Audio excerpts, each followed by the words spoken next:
So you want to know how to join a Zoom meeting.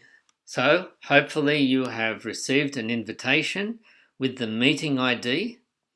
Now you can always just dial in over the phone using one of these numbers. You can find your own local number. You can look it up here. But the most common way that people join Zoom meetings is like this. They click on this link. I've been invited to the meeting by Puppy.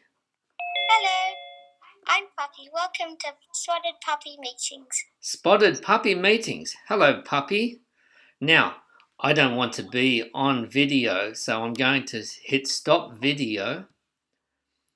But Puppy can still hear me. Can you hear me, Puppy? Yeah, I can hear you. All right. And now I can mute myself. Now, Puppy, can you still hear me? No.